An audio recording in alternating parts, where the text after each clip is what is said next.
Hello friends and welcome back to the channel. Today is an exciting day because we're adding 2 fish to my 390-day-old aquarium. And the transformation they bring is incredible. From unboxing to their first night in the tank, all the way to that chaotic first feeding. We're diving deep into behavior, biology and some beautiful surprises. Let's get started. Today marks day 392 of the 100 species ecosystem tank project. Almost 400 days of watching this tiny world grow, stabilize, and become something I never imagined when I first set it up. So far, we've added 35 species to this tank, and honestly, I'm really happy with how it has turned out. Starting with the plants. On the left side, we now have a dense carpet of tiger vals, swaying slowly in the current like a miniature underwater meadow. Just in front of them, hygrophilas and crypts fill the foreground with different shades of green. Across the rocks and hardscape, my nerite snails and red racer nerites are constantly on patrol, scraping off biofilm like a tiny cleaning crew. Right at the front, lobelia cardinalis plants have grown into a small, compact bush. And on the right side, the ecosystem is dominated by thick clusters of limnophilia and towering jungle vals, reaching all the way to the surface. I'm also more than happy with how the guppy and endlers life bearer population has developed. We have some absolutely beautiful guppy ladies now, and the males are as colorful and active as ever. Always showing off, always exploring. Everything looked in perfect shape. Maybe even too good. Some of the members of the community might have taken the all-you-can-eat biofilm buffet a little too seriously. Even with all of this beauty in life, there's still a shadow from the past lingering over this tank. Because 145 days ago, Germany was hit by a strong heatwave. Here, in Central Europe, we're pretty well prepared for winter. Heating systems are everywhere. But our apartments don't usually have air conditioning. And ours definitely doesn't. So when outdoor temperatures climb to 40 degrees Celsius, which is about 104 degrees Fahrenheit, the temperature inside the aquariums also rise. Slowly, steadily, and dangerously. Over the course of a few days, the heat became too much, and I lost some of my favorite fish. My Corridoras catfish, Cory, didn't make it, for instance. And neither did my large black molly, the one of my best friend Niels gave me a year earlier. Losing them still stings. But there was another consequence of this heatwave. From a school of 10 Ember Tetras, only 3 survived. You can still see them today, tiny flashes of amber orange darting through the plants, but always with this restless, searching movement. Almost like they're looking for companions that aren't there anymore. From the outside, they seem healthy. They swim constantly, they feed well, and their colors look good. But there's one big challenge. Ember tetras are schooling fish. And schooling fish simply don't function properly when their group becomes too small. In the wild, schooling behavior is their main form of protection. A large group confuses predators, creates safety through numbers, and allows the fish to spread out stress, alert each other to danger, and decide where to swim as a single, coordinated unit. When the group shrinks too much, from 10 down to 3, all of that breaks down. The fish become more alert, more jumpy. They spend extra energy constantly scanning the environment. They may hide more, or swim faster than they should, or cling to each other so tightly that they stop exploring the tank.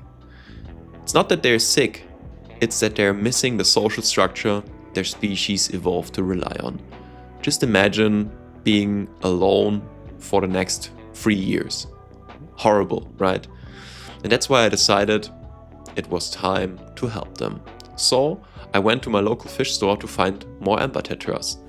I made a quick stop at a really cool show tank full of cherry barbs. Could have watched them all day. Then I headed over to the section with the nanofish and picked out a group of healthy, active embers to bring home. Back home, the first thing I do is open the transport containers. And the relief is instant. In the first container, 6 young Ember Tetras float calmly. Almost chill, like they already know that they're about to find a new home. The little orange flashes catch the light, and for a second everything feels hopeful again. There was also a tiny surprise, a hitchhiker assassin snail tucked in the water. Then I moved to the next container. This group of fish behaves very differently. They are hyperactive, darting around the yellow phantom tetras. And you can see right away that they are wired for movement. I ended up bringing home a few more tetras than I first planned. You'll notice the contrast in behavior between the calm embers and the excitable phantoms. But I think that's a great addition for the tank. Before any of them meet the tank for real, there's one crucial step: proper acclimation. I do this differently than many aquarists, and it worked really well for me. The goal is simple: reduce stress and avoid shocking the fish by slowly matching their transport water to the tank's chemistry and temperature. Step 1. I add some floating plants to the transport container. Today I use a large clump of Amazon frogbit. You could also use duckweed, plant cuttings, or even a lid if you don't have plants at hand. The idea is the same. Give the fish something safe to hide under to reduce stress while waiting until the acclimation process is done. And immediately after I add the frogbit, most of the fish tuck beneath it, both the Ember Tetras and the yellow phantoms. That hiding behavior is exactly what I want. Calmer fish are less likely to bolt or injure themselves during the acclimation. Next comes the slow water exchange. I use a small jar and add tank water in measured amounts, about 3 to 4 glasses per round, watching the fish's behavior after each addition.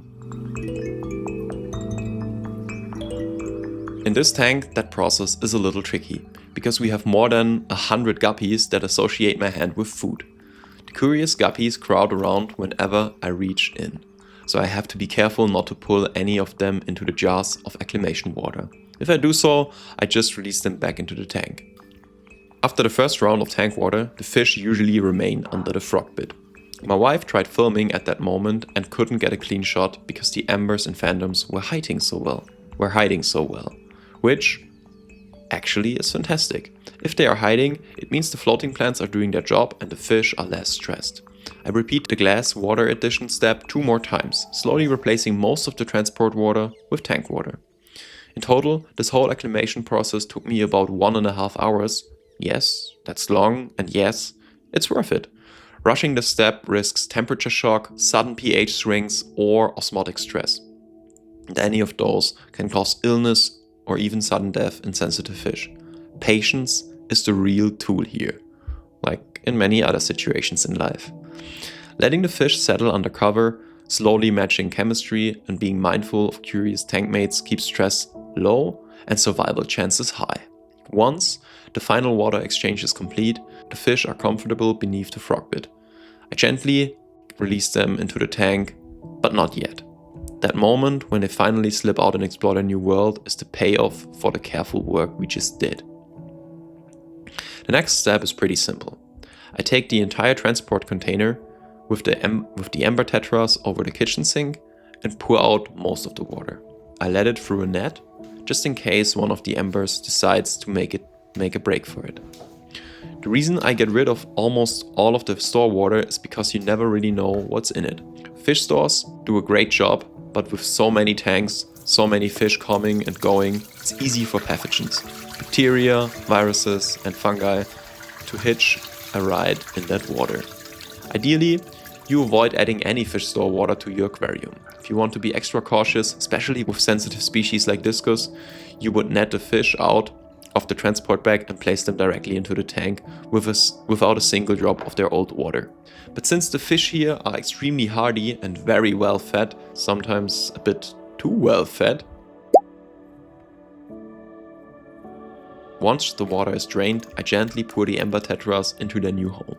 Immediately, the other fish rush over to greet them, or rather rush over because they think I'm feeding them live food again. Typical guppies.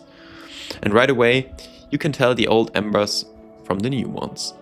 The 3 original Tetras are deep orange, glowing between the green plants, while the 6 newcomers look white, almost transparent. This is completely normal. When Ember Tetras are stressed, moved, or kept in bare holding tanks at the store, they lose most of their color. Once they settle into stable water conditions, good food, and strong plant cover, their orange tones return, usually within a few days. The new 6 Tetras start exploring the scape carefully, sticking close to the plants, taking in all the new shapes, shadows, scents of the ecosystem. Next, we repeat the exact same process with the yellow phantom tetras. First, I drain out most of the container water. As the water level drops, you can actually see their behavior change. They get more alert, more active, almost as if they feel the environment shifting around them. Not panicked, just energized, ready to move.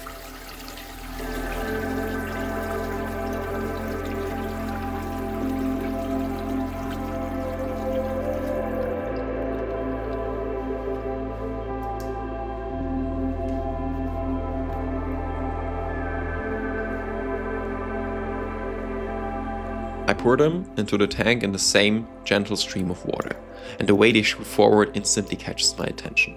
They move with so much speed and power that it reminds me of a salmon climbing a waterfall. All muzzle, all momentum, bursting straight into the open space. And just like the Ember Tetras, these yellow phantoms appear almost colorless at first. Their bright golden hues are faded because they were kept in different lighting and water chemistry at the fish store. And fish often wash out their colors when stressed or transported. As they adjust to stable parameters, better food, and especially the darker background and plant leaves of this tank, their yellow tones will gradually intensify. For now, though, they're taking their first curious laps through the plants, and the tank is starting to feel alive in a brand new way. Later that evening, just a few hours after releasing the new fish, I came back to check on the tank again. The living room was quiet, the light had softened, and the ecosystem felt completely different from earlier. Calmer, almost like it had already accepted its new members. You could already see a slight change in the 2 newcomer species. The Ember Tetras, which arrived looking almost transparent, were beginning to glow with a faint orange tone again. Not the full ember fire they're known for, that will take several days, but definitely a sign that they were settling in and shaking off the stress of their journey. The yellow phantoms also started showing hints of gold along their sides. Tiny reflective flashes when they turned just right. Full coloration will take much longer, once their bodies adjust to the stable water chemistry, to the good nutrition I provide them, and the darker, leaf-covered layout of this tank. Those subtle yellows will deepen into something much more intense. Since we're seeing them calm now, it's a good moment to talk about who these fish actually are. Let's start with Ember Tetras, Hyphasobrycon amandae. Ember Tetras come from the slow, warm, plant-choked waters of the Araguaia River basin in central Brazil. They were scientifically described only in 1987 by ichthyologist Jacques Géry, who named them after his wife, Amanda, which is why their scientific name is Amandie. In the wild, they live along dense roots, branches, and leaf litter, and their bright orange bodies help them stand out to each other in the dim, tea-colored water. Their natural diet consists of tiny insect larvae, microinvertebrates, plankton, which is why they do so well in heavily planted aquariums full of biofilm and microorganisms. A fun fact: despite their tiny size, Ember Tetras are incredibly social. Studies have shown that even in the wild they stick closely together, swimming as a unit to reduce stress to avoid predators. Which explains why our original 3 were acting so nervously on their own.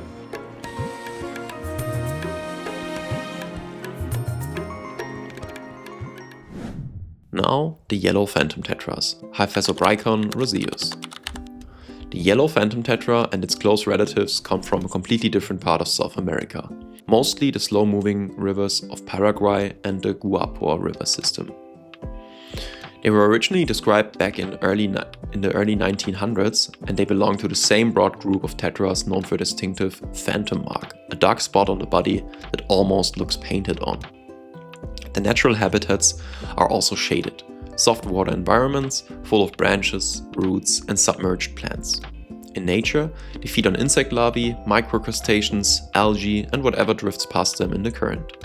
Compared to Ember Tetras, phantoms tend to be more energetic and more curious. They are also known for their very loose schooling behavior, more like a roaming group than a tight school.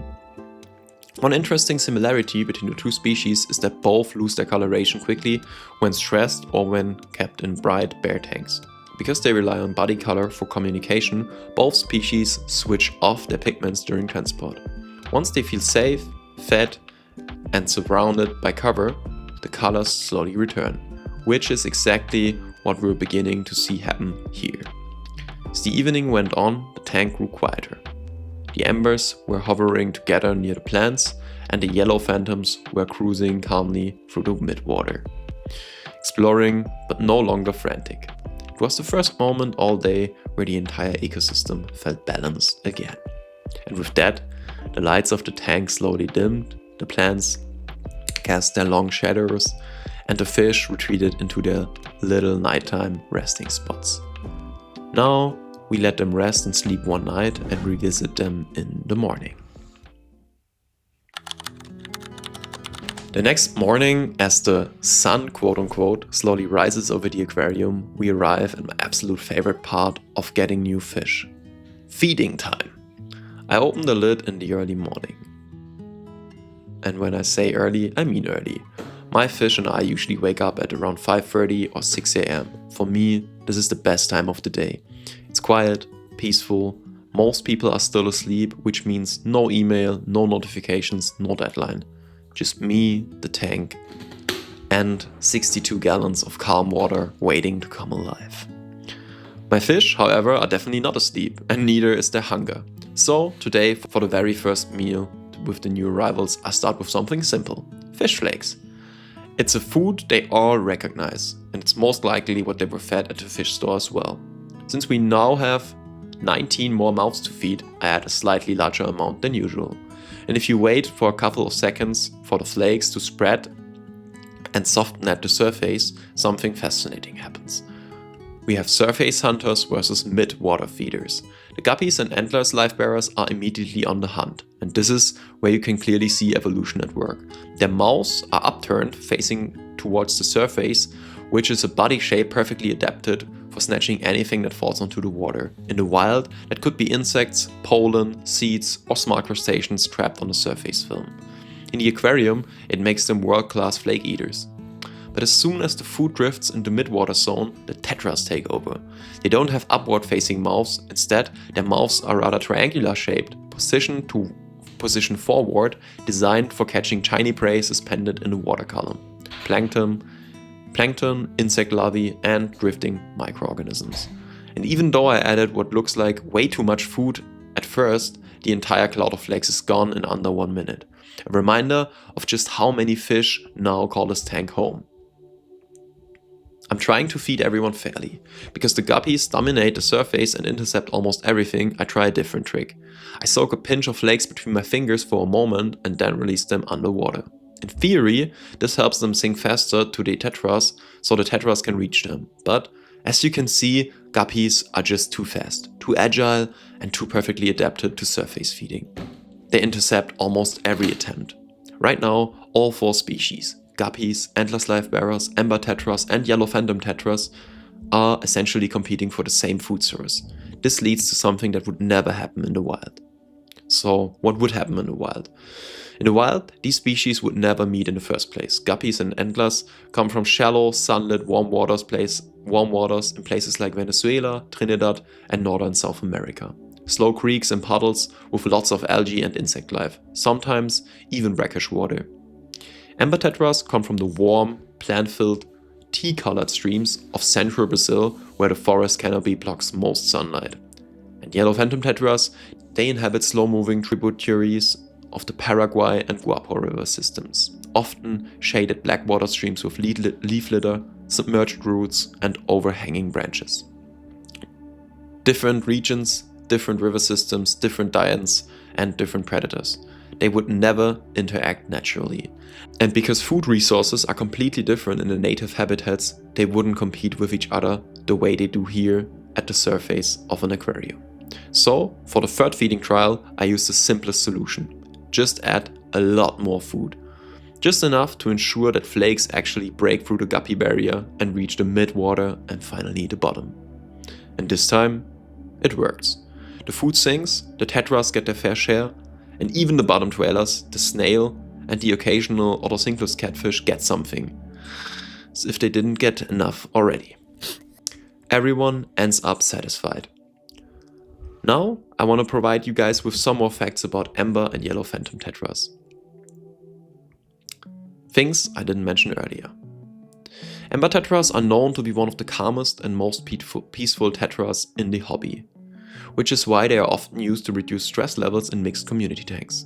Their bright coloration actually intensifies when they feel safe and when they are kept in larger groups, a survival mechanism from the natural environment. Despite their small size, Ember Tetras communicate constantly with tiny body movements, flashes of color, and changes in swimming speed. When they are kept in large groups, they form beautiful micro-schools, weaving in and out of plants like a living orange cloud. Yellow Phantom Tetras, on the other hand, get their name from the phantom mark on their body, a dark, vertical patch near their gills that functions almost like a social signal. Male yellow phantoms often display to each other by flaring their fins and showing off their colors, especially in the mornings, something we might see in the future episodes as they settle in, so make sure to like and subscribe. They are highly active compared to the embers. In their natural habitat, they constantly explore for drifting insects and small crustaceans. And unlike Ember Tetras, yellow phantoms often pick a loose territory inside branches or plant clusters and return to the same spot throughout the day. Both species are peaceful, highly social, and incredibly beautiful in my opinion. And over the next weeks and months, you'll see their colors intensify and their behavior become more synchronized with the rest of the community. And with that, I want to wrap up today's session. Thank you so much for watching, and a special thanks as always to the Guppy Gang, Belgian Bugs, JVP, Julius and Dottie, for supporting this channel with a monthly paid membership. If you want to see how this ecosystem developed over a 330-day period, or if you haven't seen it already, you can watch my last video on the left-hand side.